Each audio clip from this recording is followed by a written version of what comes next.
आप सभी का स्वागत है ऑनलाइन प्रेप में। तो फाइनली आप लोगों के डिमांड पे इस वीडियो में हम लोग सीटीएट के सीडीपी के सिलेबस को जानेंगे कि कौन कौन से टॉपिक बहुत ही इंपॉर्टेंट है, साथ ही साथ जिनसे हर बार आपके एग्जाम में क्वेश्चन बनते हैं। चाहे सीटीएट के पेपर 1 की बात हो या पेपर 2 की, आप देखेंगे कि सीडीपी यानी चाइल्ड डेवलपमेंट एंड पेडागोजी से आपके 30 क्वेश्चन कंफर्म होते हैं। साथ ही साथ जितने भी अदर सब्जेक्ट हैं उनकी पेडागोजी में भी आपको 4 से 5 क्वेश्चन, 6 क्वेश्चन देखने को मिलते हैं। इस तरीके से ओवरऑल जो आपके पेपर में कम से कम 45 से 50 क्वेश्चन जो है सीडीपी या सीडीपी के बेस से ही बनते हैं, इसलिए ये बहुत ही इंपॉर्टेंट हो जाता है। और जब आप ये देखते हैं तो आप लोग भी सोचते हैं कि सीडीपी को इस तरीके से तैयार किया जाए, इस तरीके से पढ़ा जाए कि आपका दोनों पेपर या और भी पेडागोजी का कवर हो जाए। उसके लिए अगर आप इन टॉपिक्स को अच्छे से तैयार कर लेते हैं, इस पे क्लासेस भी जल्दी ऑनलाइन प्रेप की तरफ से आप लोगों को प्रोवाइड की जाएगी, तो आपको सीडीपी में फुल मार्क्स लाने से कोई रोक नहीं सकता है। आइए देखते हैं क्या है इसके इंपॉर्टेंट टॉपिक्स। तो ये पेपर 1 और पेपर 2 दोनों के लिए है।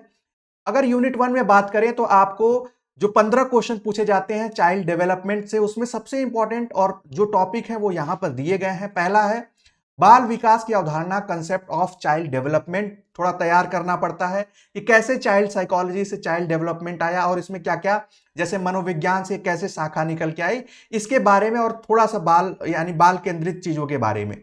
उसके बाद दूसरा टॉपिक सबसे इंपॉर्टेंट है, यहां पर मैं स्टार लगा दे रहा हूं, वो है वृद्धि और विकास, यानी ग्रोथ और डेवलपमेंट क्या है, इनमें क्या अंतर है, इस पर क्या प्रिंसिपल्स हैं, इसके बारे में। अनुवांशिकता और पर्यावरण क्या है, कैसे प्रभावित करते हैं एक बच्चे को, और साथ ही साथ इनमें क्या रिलेशन है, ये आपको कवर करना है इस टॉपिक से या इस चैप्टर को कह लीजिए। चौथा जो है वो है आपका समाजीकरण, सोशलाइजेशन, वो कैसे प्रभावित करता है, इसके फैक्टर क्या हैं।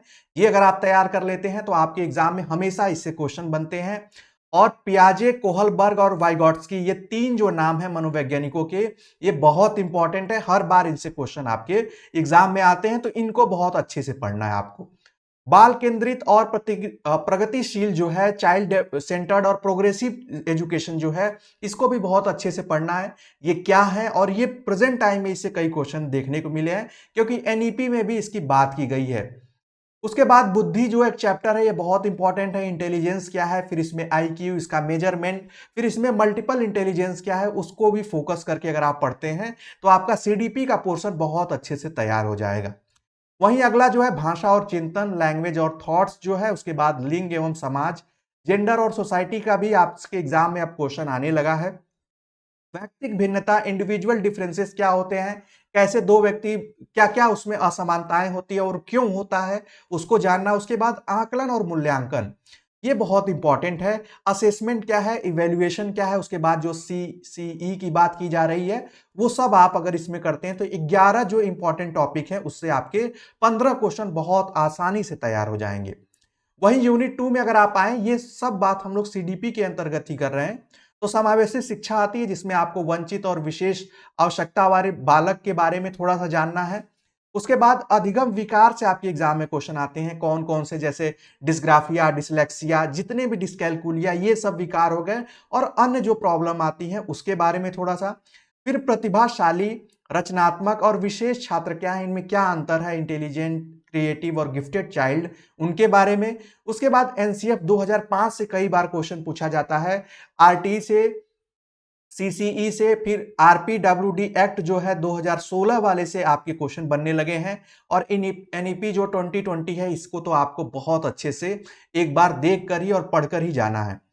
वहीं अगर यूनिट 3 की बात की जाए तो जिससे आपके 10 क्वेश्चन बनेंगे, इससे शिक्षण और अधिगम, टीचिंग और लर्निंग प्रोसेस के बारे में बहुत अच्छे से पढ़ना है। आपको थियरी नहीं पढ़नी है, आपको वो चीजें पढ़नी है, कंसेप्चुअल चीजें पढ़नी है। अगर आप सीडीपी को अच्छे से पढ़ लेंगे तभी किसी दूसरे सब्जेक्ट की पेडागोजी को आप अच्छे से समझ पाएंगे कि क्यों इंपॉर्टेंट है, और इसके बेसिक अगर आपको पता होंगे तो आप कंफ्यूज भी नहीं होंगे।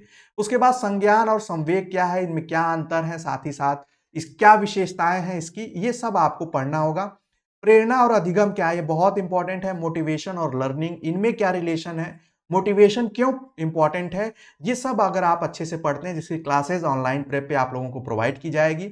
और ये जो पीडीएफ है, ये अगर आप चाहें तो टेलीग्राम चैनल या हमारे ऐप ऑनलाइन प्रेप से आप डाउनलोड कर पाएंगे। उम्मीद है आपको सीडीपी का ये जो कंसाइज टॉपिक है, कंसाइज सिलेबस है, ये आपको पसंद आया होगा। अगर आप इन्हीं के अकॉर्डिंग अगर आप सेल्फ स्टडी भी करना चाहते हैं, तो अगर आपके पास एक सटीक सिलेबस हो और उसके अकॉर्डिंग आप तैयारी करें, तो आपको कोई प्रॉब्लम नहीं होगी। तो ये वो टॉपिक है, आप चाहें तो स्क्रीनशॉट भी ले सकते हैं। जल्द ही आप सभी लोगों को क्लासेस भी देखने को मिलेगी। उम्मीद है आप सभी लोगों को ये इंपॉर्टेंट लगा होगा ये सिलेबस। आगे भी आपको क्लासेस मिलेंगे तो उसको देखना ना भूलें। अभी के लिए सिर्फ इतना ही। मिलते हैं नेक्स्ट वीडियो में, तब तक के लिए bye bye, take care and keep watching.